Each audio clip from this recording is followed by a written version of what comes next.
Load it up, Carl. This shit feel like game 7. Put lines up through my S's. Wake up in the morning, count my blessings. Welcome to the Money Down. We have a very special guest, the voice of the Wisconsin Badgers, Matt Lepay, joining us tonight. Appreciate you taking the time out your busy schedule and kicking it with us. I'm honored, man. I just seeing you guys, hearing your voices again, it brings back a lot of memories. So it's the privilege is all mine. Good to see you. We had a lot of great memories together, but whenever we have somebody on here, we kind of like to rewind the clock a little bit. You know, what sparked your interest in sports broadcasting to begin with? I know you're Ohio native and you found your way all the way to Wisconsin. So, you know, what sparked your interest in starting your sports broadcasting career? Well, yeah, when I was young, I wanted to be like you guys. I wanted to play major college or play, pro sports. Baseball was my first love. But by the time even I was in high school, I knew I wasn't going to be good enough to play professionally and probably not smart enough to coach it or manage it. But broadcasting is always something that I just caught the bug early for it. Some of the early voices, you guys know who Al Michaels is, right? When I was a kid, he was the radio announcer for the Cincinnati Reds for a few years. That was a team I followed growing up in Dayton, Ohio. And just hearing him call the game, I thought if you could find somebody to pay you to do that, and then, other voices, national or local. It was just something I thought I wanted to pursue. And I was able to do it. I was very headstrong that this is what I wanted to do for a living. And then I got lucky off of that. Worked in Ohio for a few years and then moved to Madison about 100 years ago. And even before you guys became Badgers, we've been here ever since from the late 80s until now. So when we was doing like our little interview meeting where we go over questions, I seen, right, your first year, talking and broadcasting for the Badgers on the football side was in 94. It's so crazy. And I was telling him I wanted to ask that question because that's when I was born. So just talk about right. So you've been doing it for a long, long time on the Badgers side or on the football side of things. But, just talk about that first experience of, moving to Madison and then, getting kind of that call and promotion to be the voice of, Badger football sports. Yeah, it was, moving into Madison. I was like most people who aren't from the upper Midwest. How cold does it get up there? Not like Southwest Ohio. It's not like Florida, but it's compared to up here, like, whoa. But yeah, I moved up here for the basketball job in the late 80s. And then you're right, Sojourn, in 94, the rights changed to the current, my current employer, Learfield Communications, and 1994 was how it started. Yeah, they played Eastern Michigan, blew them out, and thought, well, these guys are real good. They had won the Rose Bowl for the first time ever the previous year, and thought, man, they may do this again, and it didn't work out that way. But it was just the game day atmosphere, and you guys now when you come back for a game, maybe you can take that in a little bit more than you could as players, but just the whole vibe here was just something that hooked me early. But yeah, it's hard to believe it was 30 years ago. Now I used to have jet black hair, which I don't have now. It's all blonde. I've gone blonde. Yeah.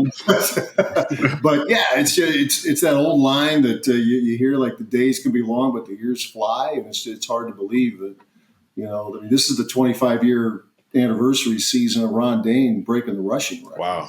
Back in 1999. And in a lot of ways, it seems like just yesterday, but 25 years ago. So I got to ask, for you, did you always know you had a voice for broadcasting? Did someone ever tell you, like, your voice is made for broadcasting? Because in my opinion, I'm taking you over Buffer any day. Warren, they've just told me I have a face for radio. That's what they told me. That's what friends are for, to tell you stuff like that. I guess, it's kind of funny now when I do some television stuff, and I filled in for the Brewers for 8 years until I walked away from that a few years ago. But most of what I do is radio, and people, like if I'm out at a store or whatever, and particularly up in different parts of Wisconsin, they don't like the face they don't recognize, but when we start to talk, then they say, oh, hey, I know you. So that's where, that part's kind of funny. And I get that every now and then. So yeah, as far as the voice goes, maybe a little bit, I get that, but there in this state, there's a lot of pretty good voices who call games. So if I can just carve my little niche in Badgerville, then it's definitely there. It's definitely there. It's already there. It's already there. Our podcast, we call it the Money Down. We know money downs in football, like third downs, fourth quarter, end of game situations. We think it applies to life as well. Where do you feel like your money down situation was in your career or earlier on in your life, where you feel like you had to go all in to get to your dreams of where you wanted to be and what you wanted to achieve? Yeah, that's a really good question. This was the one thing I really wanted to do. I thought maybe it would get into teaching and maybe coaching high school level sports, but that was back burner for me. This was the one thing I always wanted to do, and this is where the luck factor in this business is almost comical, because I was working in a small town in Ohio, was calling high school games. High school football, basketball, some American Legion baseball, and then playing elevator music for a local radio station for 8 hours. I mean, it was awful. But you did that to get to the reward of calling games. But I felt like I wasn't really going anywhere. Like none of who's patient. Like we want it all, we want it now. Yeah. And I was actually going to go back to school, pick up. I mean, I have my degree, but I was going to pursue some courses in public relations and then just maybe go down that road. And the money down moment, to your question, came when I saw an ad for a job opening in Madison to be a Big Ten basketball announcer. I didn't know a whole lot about Wisconsin basketball history, but I've called games and got in the mix, and it just so happened I sent them a demo. It's a cassette tape, by the way. I don't know if you guys know what a cassette tape is. We know cassette. It's got a cassette tape of me calling some high school basketball games, some football, and even a little bit of college hockey, and they liked it. So that was 1988. So that was really what opened the door for the other stuff. 6 years later, getting the football opportunity, that was the real breakthrough for me. But none of that happens if I didn't, see an ad in a trade magazine 36 years ago that Madison, Wisconsin was looking for an announcer for Wisconsin basketball. So with you doing it for how long you've been doing it, I wanted to ask you, when you are in the game and you are calling these intense games, right? Like I know myself, James Warren, we've been in some very intense games. Calling it, do you kind of feel as if you're calling it as a fan of Wisconsin because you've been doing it for so long, or is it just something that's just like, it's just calling the game for you? Well, I think, the answer a lot of people will try to tell you, you're just calling a game. You're just doing your job. Like, come on. I mean, if you're a network announcer, sure. If you're working at Fox or ESPN or CBS, whatever, you just want a good game. But I mean, just being around a program, and I always say that somebody in my position maybe knows just enough to be dangerous, but you start to root for the people, right? I mean, we love the W on the helmets that you guys wore, but you start to know people. And I've been lucky to have really good relationships with players over the years, but coaches from Barry, and Brett. We still correspond, a little bit via text messages or whatever, Brett Bielema and, guys like that, Paul Christ, and you start to root for the people. And you become a little bit of a fan. You ride the roller coaster. You want to be professional about it. But, when you picked off 2 passes against Minnesota, Sojourn, in a game where you guys rallied in the fourth quarter, that was pretty sweet. And then watch you guys, parade around with the axe and, you've all had those kind of moments, and I feel good for you as a team individually, but there's a part of me that becomes a bit of a fan as well. Can you tell me about the energy that you bring? Because my favorite part about watching, listening back after the game, the energy that you bring when big plays happen or iconic moments happen, is that something that you only bring on game days? Is that Matt on a regular day-to-day basis? Where does that come from?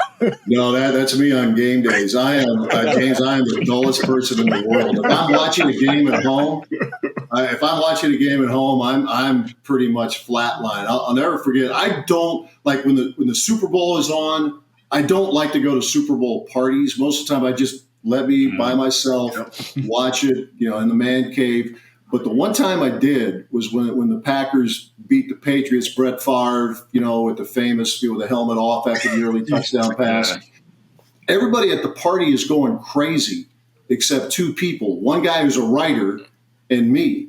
And everybody, my wife is a very casual sports fan, but even she's jumping up and down, getting caught in the moment. I'm looking at her and go, "What are you doing?"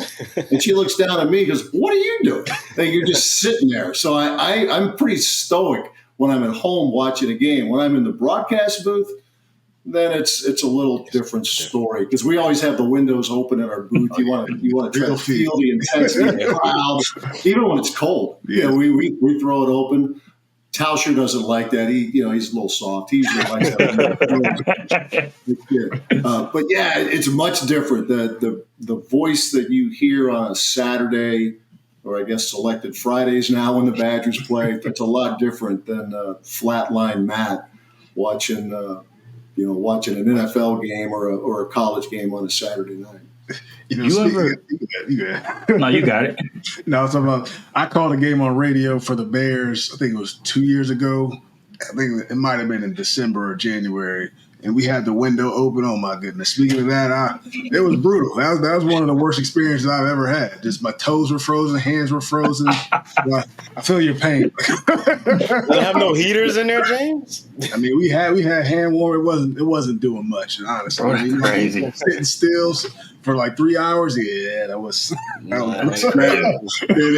That's a beauty of a college season, though. It's usually done by late November. The regular season is, but man, I remember it was 2013. I want to say Gary Anderson's first year, Minnesota, the last game of the year. That was cold. Yeah. We had it closed all during the pregame. We do like a 2-hour pregame show, but when it got close to kickoff, then we threw the window open. I was kind of questioning how smart I was there. That was pretty brutal. All we had to do was announce it. You guys are playing in that. Yeah, we talk about that game all the time, still to this day. Like freezing, man, freezing. It was like 15 degrees, something like that. Yeah, it was like negative 27 wind chill. We had guys walking off with frostbitten toes, and crazy. It was crazy.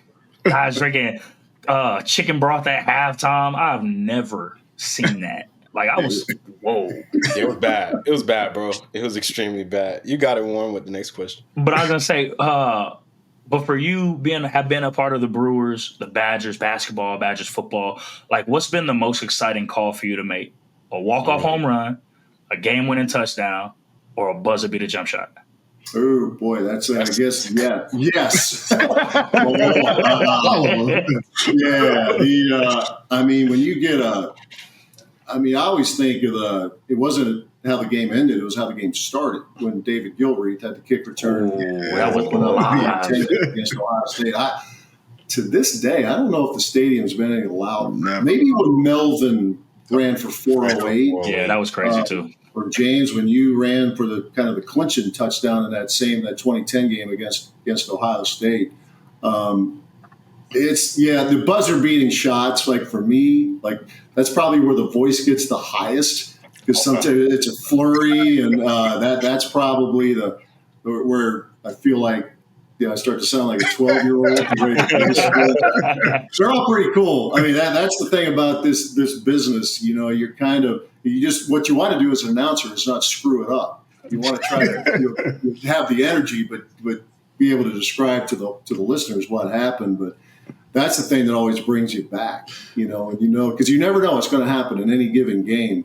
But all of those, Warren, are they're pretty fun. Yeah, it's funny. I was watching. That's a bad answer, but it was good. Speaking of buzzer beaters, I was watching some of your highlights before we came on and seeing the buzzer beater that Ben Bruss hit Michigan fourth quarter against Michigan. I was at that game too, so that was so fun. And then once they actually did beat them, we stormed the court. That was an electric atmosphere. Just to hear that call, today, like over again, it's It means so much. Like I said, you mean so much to the program. I hope you understand how much you mean to us. I know, necessarily we don't necessarily get appreciated, while we're playing the game, but when you watch it later on, you watch the highlights now, especially on Twitter, Instagram, wherever you may find it. It's truly impactful. I have to say that. Is that something that you ever take a step back and just look at? Like, you've made such an impact over Badger Nation and Badger athletics. Like, it's exciting to watch Badger sports, Badger football, Badger basketball, soccer, softball, so on and so forth on TV. But a lot of people do tune in to hear you call a game because it's something that you've been amazing at. It's something that you've helped draw attention to Badger athletics for. Is that something that you've had a chance to just take a step back and just know that you've had such an impact? I appreciate that. It's pretty cool, but you guys make that possible. I mean, you guys are the guy. You're the ones making the plays. I should be the one thanking you guys for all of you and your teammates over the years. I mean, that's where a part of the luck factor is. I mean, I've been lucky enough to be the guy who's the announcer when all of this great stuff was happening. You guys winning Big Ten championships and beating the number one team in the country and winning big bowl games and all of that. So it's, now and then if there's if the university is doing a little thank you or a little, something on Twitter where they're playing some highlights. I mean, for me, I'm thinking like, damn, I'm pretty lucky. I mean, the way that's where the fan in me maybe comes out again, where like when I first got here in the late 80s, football was, to say the least, it was really struggling. Basketball had some good moments and then a dry spell. And now for the last 30 years, they've been to the tournament all but a couple of seasons. So that's where right place, right time, just to have a lot of chances to describe those moments. But yeah, when you hear some of that back again, it's more about feeling lucky than anything else. Now let's have a word from our presenting sponsor, Prize Picks. With Prize Picks, you can win $1,000 by only betting 10, and it only takes you about 60 seconds to get your bets locked in. All you got to do is go to prizepicks.com or download the Prize Picks app and bet over or under on some of your favorite athletes' stat projections this summer. And when you use our promo code MONEYDOWN, Prize Picks will match up to $500 on your first deposit. I repeat, use our promo code MONEYDOWN and Prize Picks will match up to $500 on your first deposit. You can bet small and win big prizes.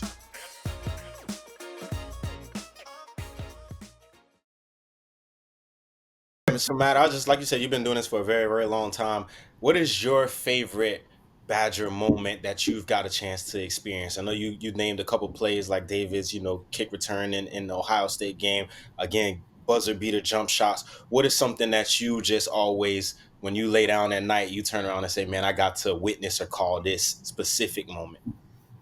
The Rose Bowl wins in the late 90s when, Ron was running wild over people. And, the Dane game in 99 where he broke it's a record he should still have. It's some silly statistical technicality the NCAA came up with. I mean, the record should be Ron's if you added up all the numbers. But whatever, he did hold it for quite a while. And just the way he broke the record, that was something.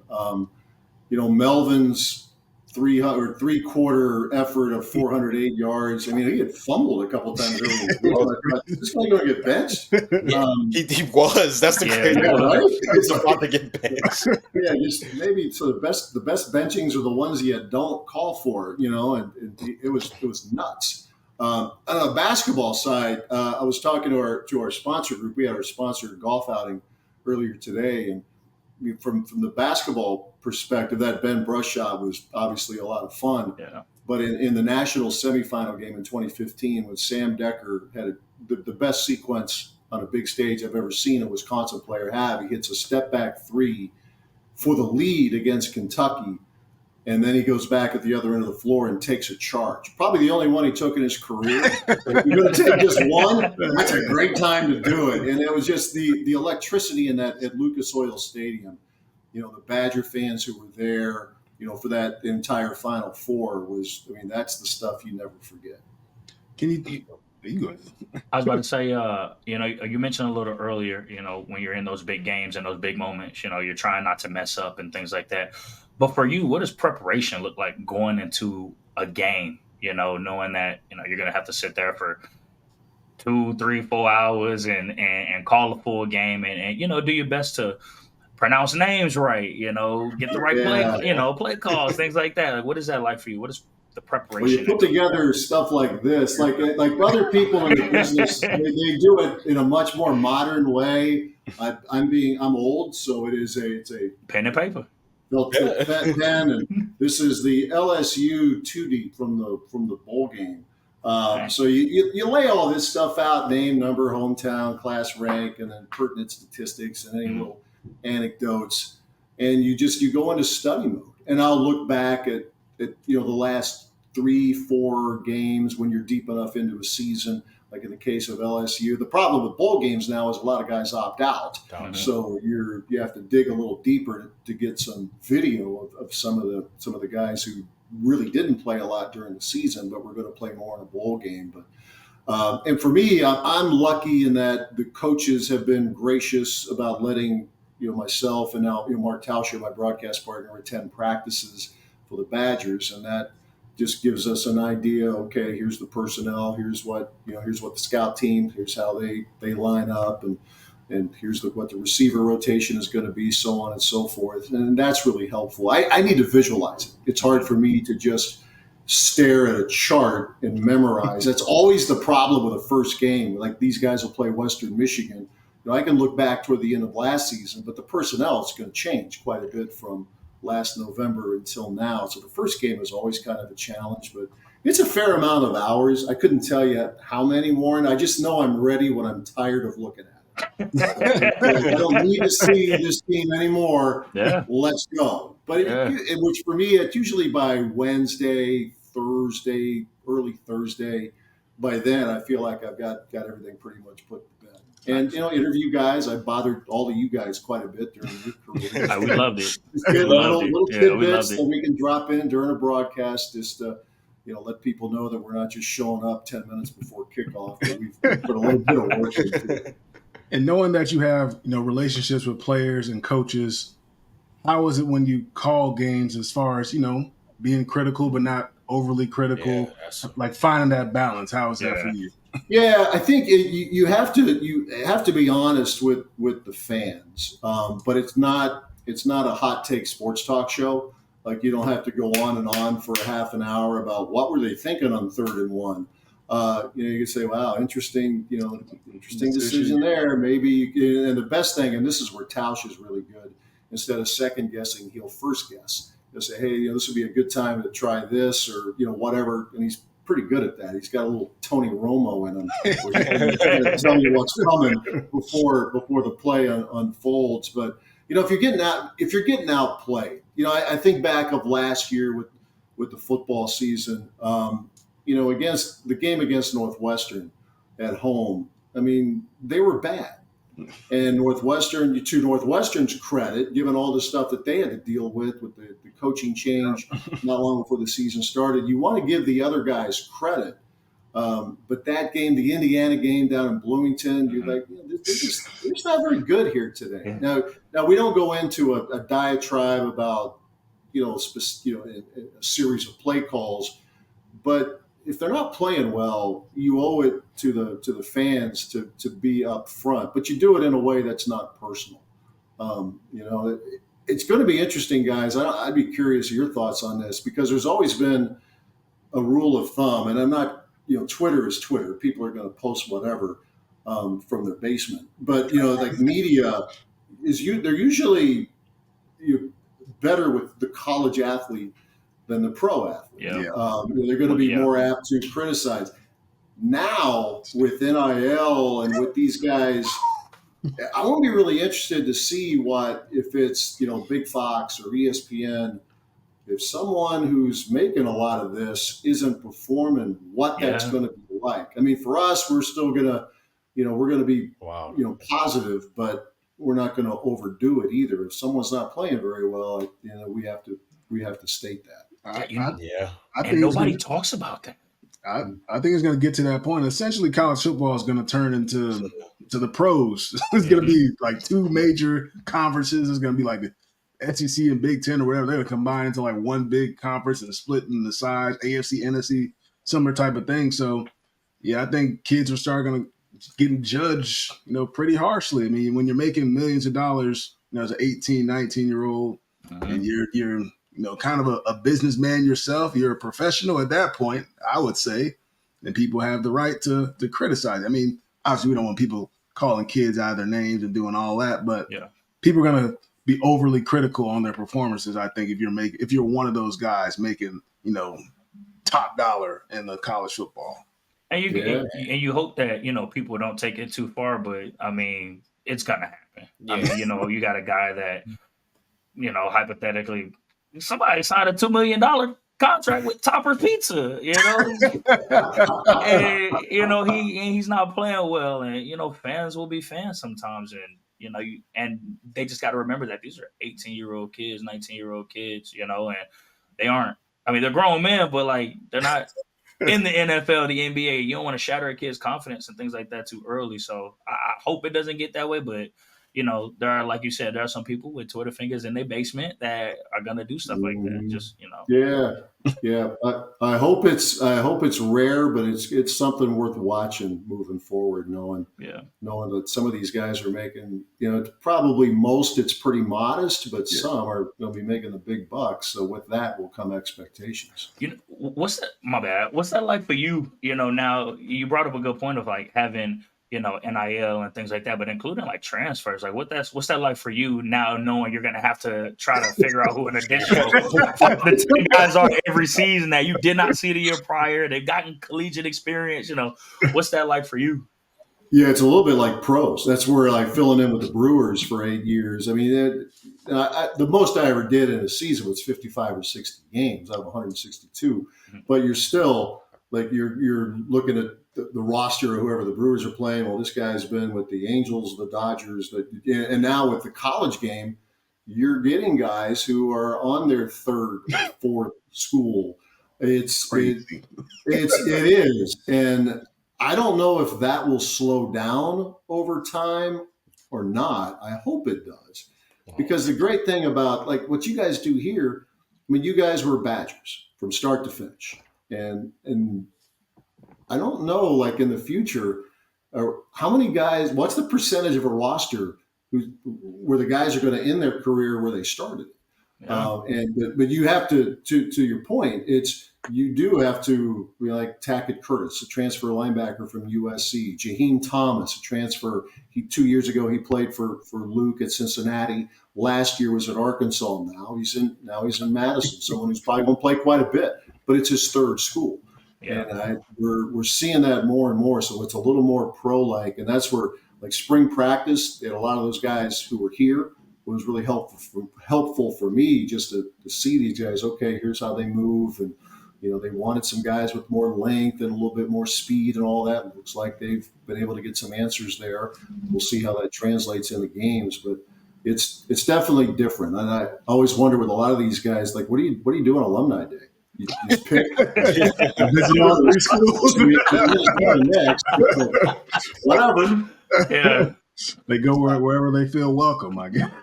Yeah. So I wanted to ask you, and this is a huge major accomplishment recently, right? Introduced into the Wisconsin Broadcaster Hall of Fame. How was that call for you? How was that moment? That is something that is, very rare, and you are, one person to get into that. So how was that for yourself, man? It wasn't a call I was expecting. Let's put it that way. I know that the woman who runs that. We've known each other over the years, and when she called, I thought, there must be some seminar. Maybe they want me to moderate or something like that. And she called and gave me the news. I was back, I think, like the middle of January. But yeah, it's cool. I mean, it's it's broadcasters, news people, or DJs, station managers, and all of that. But from a sports perspective, Wayne Larrivee, the longtime voice of the Green Bay Packers, and he kind of stirred the pot, I think, getting my name in there. So always appreciate that. He's a good friend of mine. We do a podcast together as well, a good chunk of the year.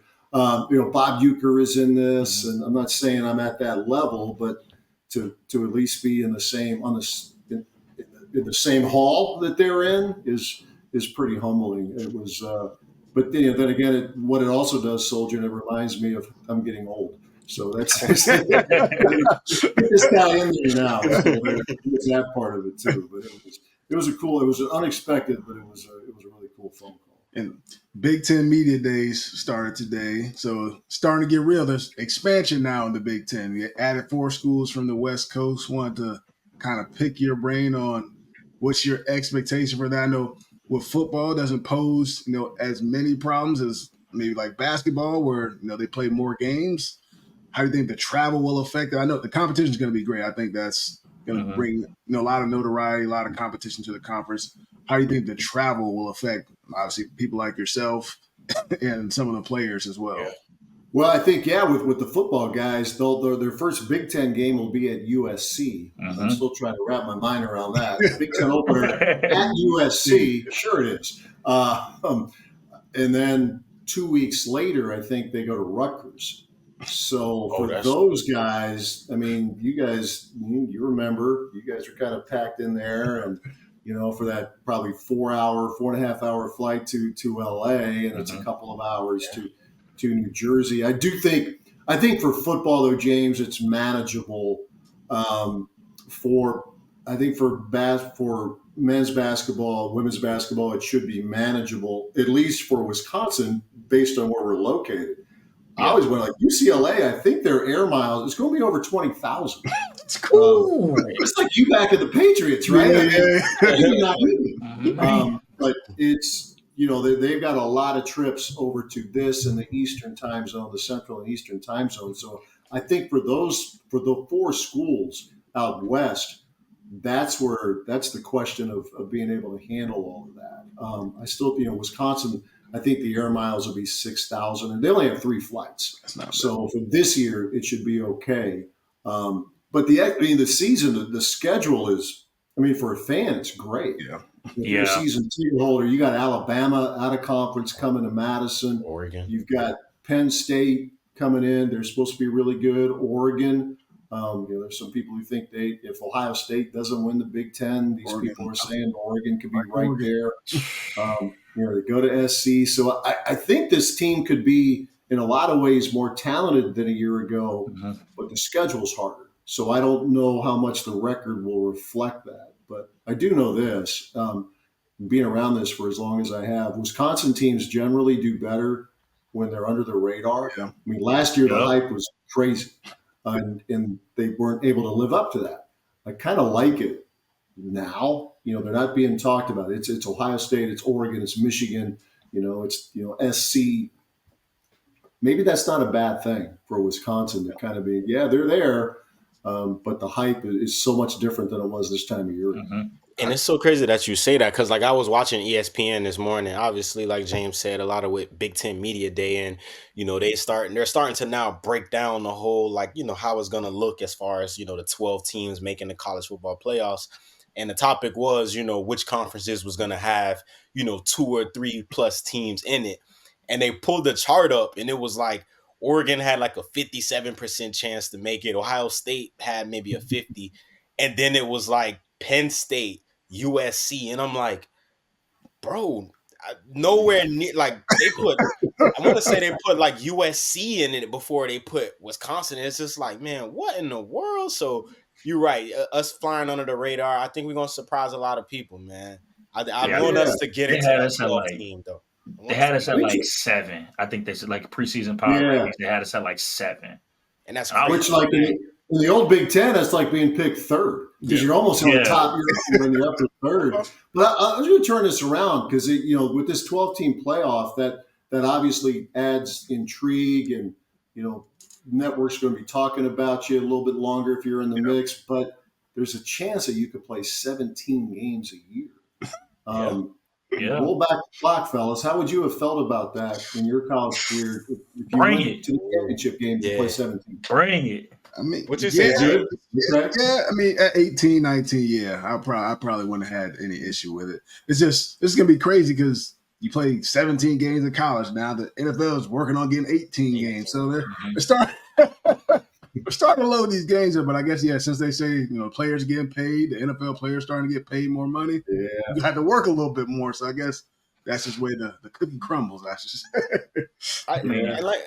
Go ahead, Warren. Yeah. I was gonna say, I think for us, at least when we were in school, I mean, and now, I don't want to count anybody out, but just like even when we were in school, like we played some of our best ball, like toward the end of the season, back half of the season, like we ran like the fall, like October, November, December bowl, things obviously lost a few Rose Bowls, but I mean, I just feel like having a longer season, we really would have wore people down. I mean, running the ball as much as we did, having the physical teams that we had, I think it would have played in our benefit. I would have enjoyed it. I think personally. Yeah. Yeah, and I'm the same. I'm the same way with you, Warren. Like we played a lot of our best ball, and then also wearing teams down. But something that I've always been thinking of, since they kind of broke down, how the schedule's gonna go. Is like, what are you gonna get when you got a team like Miami, right, who gets in at 12 and they have to come to Wisconsin? You know what I'm saying? In December, Yeah. which we're hosting that first round playoff game. You get what I'm saying? So it's a lot of interesting factors that come into it. And that's just being a college football fan that I am. I'm excited to get these matchups that we probably would never see. Like, you know what I'm saying? Maybe like a Texas versus Penn State, right? Which you wouldn't get unless they were in the playoffs or they were in a big bowl game and it just lined up. But now you're going to be able to get these matchups and different teams where a lot of the statistics and the style of play of ball is going to be a factor, right? Because we're one of those teams where we'll run the ball. I mean, obviously it's a different regime now, but we'll run the ball 3 quarters out of the 4 quarters, and it's like a lot of teams can't play that type of style and be patient and understand that, right? This might be a 7-14, a 14-7 ball game instead of the 30-28. So I think it's going to be pretty cool. I'm super excited for this season and then this whole playoff format. Yeah, I do think a really good part about this too is that when it was a 14 playoff, like the national media, if they didn't think you were going to be one of the 4, they weren't talking about you very much. And there were obviously a lot of big games, rivalry games, and that always mean a lot to you guys as players and college football fans. But it was almost like shoved off to the side. It's who's in.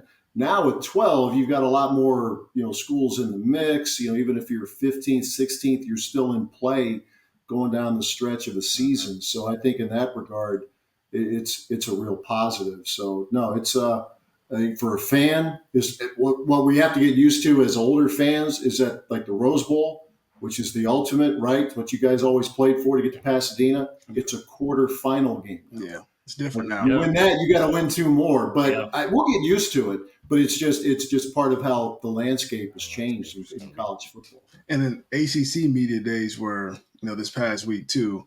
I did hear Dabo Sweeney, he brought up an interesting topic. I know with the 14, 15, 16 games, however it may be, that some coaches your team goes, undefeated. You're already kind of locked into the playoffs. Like, do you sit your players in your rivalry game, the last game of the year, to make sure they're well rested before this and that? So, do you guys think that comes into play into college football with the added games if you're already locked in? I don't know. If they'd have sat you for Minnesota, what would you have said? I mean, I'll say no, but these guys are making, these dudes making money now. They're making business. Are you talking about players being locked in, or are you talking about teams being locked in to make the playoff? Yeah, teams like locked in, like you almost guaranteed with your, college football playoff spot. But it's yada. Are you really? I mean, obviously you'll make the playoff if that's what you're saying. Like, oh, hey, we're gonna make the playoff. I mean, I guess, but I don't see why. I don't know why you would do that when every loss matters. Like we've seen how big losses have taken a toll on teams late in the year. So, like, if you got the top 2-3 spots, I don't know why you would want to jump to play an even better competitive team. Falling down to 4, 5, 6. I think you still got to be strategic in that aspect of like, no, let's win these games. Because you'll play, I don't want to say a lesser team, but you might draw a less challenging game in the playoff. Obviously, everybody comes to play in the playoff, but anybody can be beat. I'm just saying, like, I want to win a national championship, so I'm gonna do whatever it takes to win that national championship. Forget all that sitting out. Oh, for sure. I just think from the standpoint of, bro, the rivalry games in college football are too damn big, bro. Like, I was just thinking about it today. I seen Ryan Day getting some flack from Paul Fiber on ESPN just about the whole not being able to beat Michigan these past 3 years. And it dawned on me too, because I'm like, I wanted to ask, Ohio State fans, like, would you rather take, a loss against Michigan or a national champion? You know what I'm saying? Like a win against Michigan and then, losing, not winning a national championship, or winning a national championship, right? So it's just so much going on. I think with these rivalries, you got to play, right? Like us, like Matt, asked us, would we have sat out for Michigan? Hell, No not way. Michigan, No, for no. Minnesota. Hell no. Like, At all. because there's really some tension in those games that you kind of develop while you're going to the school. So I see where Dabo coming from, but again, man, it's college ball, and then the gap between the rivalry game, your last game of the season, to the first week of the college football playoffs is so big. I think the first week is maybe like late December, so you got time to rest your players, and it's just a matter of getting out of that game injury free. Which every time you step on the field as players, you risk the deem of coming across something. So. Nah, I gotta play, man. Got to. Yeah, I think too. The organizers, they've tried to increase the incentive, because if you win your conference championship game, like in the Big Ten, there's no divisions now; it's just 1 through 18. But if 1 versus 2, whoever wins that game will get a bye, because you get a bye. The 4 highest ranked conference champions will get a bye in the playoffs, so you'll be ranked 1 through 4, and it's probably Big Ten, SEC, ACC, and Big 12. Those are whoever wins those. So there is the incentive to keep your best guys. Now, do you sit out week 10? I don't know. There's a risk with that, because you're right. If you lose that conference championship game, and you sat guys out the previous week, then you're going to slip. You might not even get the home field, for the first round of the playoffs. That's 5 through 8. So yeah, there's a risk with it, but I get where Dabo's coming from. He's probably not the only coach who's thought about that. I just know that, one of the cool things last year for me, I always like to see how either freshman players, newcomers as players, but especially coaches, what they think of rivalries. Yeah. And the first time around, the Axe game, Fickle, I think he caught the fever pretty quickly. I mean, he was a pretty fired up dude when they went up there, because they had lost a couple of years in a row to Minnesota. So when they went up there and beat the Gophers and brought the Axe back, he wanted his guys to take a little extra time in the locker room. Yeah. After that game up in Minneapolis. So that was. He's a newbie to Wisconsin, but he loves the college game because, in large part, the rivalry. So to see him, I mean, the odds of him asking guys to sit out that game, about the same odds that he would be asking me to play quarterback. But I think he was talking about it from an aspect too, like, say your team's not going to make the college football playoff. Saying like, dudes may just drop out. Like, look, I'm not playing last game of the year. We don't have a chance to make it to the college CFP. I don't care about anything else, but that's always a possibility. So I think. Oh, sure. Yeah. Well, you see that in bowl games now. A lot of guys just opt out if it's a non-playoff game. We saw that last year. A lot of Wisconsin guys and LSU guys. So I get it. It's a shame, I guess, but I get the business aspect. You're trying to protect yourself, get yourself ready for the draft. Yeah. I was gonna say, you saw that in the Georgia Florida State bowl game, and that was a huge bowl game. All of Florida State's best players sat out. I mean, yeah, that was a New Year's Six bowl. So that was like. But we saw that in the Rose Bowl a few years ago when Ohio State went in. I think they beat Utah, but a lot of their guys, like, you're gonna sit out the Rose Bowl? Yeah. Really? Yeah. But it has no meaning to these kids these days. They'll rather get the extra week off or whatever, go train. Not like that's really making a huge difference for them. A week of combine training. That's what their agents and all that put in their head, and they think that's what's right for them. And like I said, everybody's entitled to their own opinion when it comes to that. You got to do what you feel is best for yourself. So for sure. Because like I said, it's so different now, because you can have like the agents and advisors and all that, and they're talking to these kids all year long, pumping things into their head. So I feel like a lot of these kids aren't necessarily thinking for themselves, and maybe they are. Maybe they're thinking too much about themselves. I think that's the That's the problem when it comes to it. Yeah. See how much money you guys could have made. Oh, Come on, man. Matt, I asked, this group chat all the time, man. They got to have some type of back pay or something. Bro. Where's mine? A lot of money. You deserve it. Something. All right. All I'm saying is I ate a lot of Babcock ice cream in my time. I could have used, a couple of dollars. Oh man, that's a wrap for this Money Down podcast. We appreciate you, Matt, taking some time out your night to kick it with us. Make sure you guys check out Matt all year long, covering the Badgers football, Badger basketball. He does an awesome job, and he'll continue to make some iconic moments for the University of Wisconsin. He the GOAT. Appreciate you guys. Great talking to you guys. Take care. To my family, every song I ever wrote. This shit feel like game 7. Put lines up through my S's.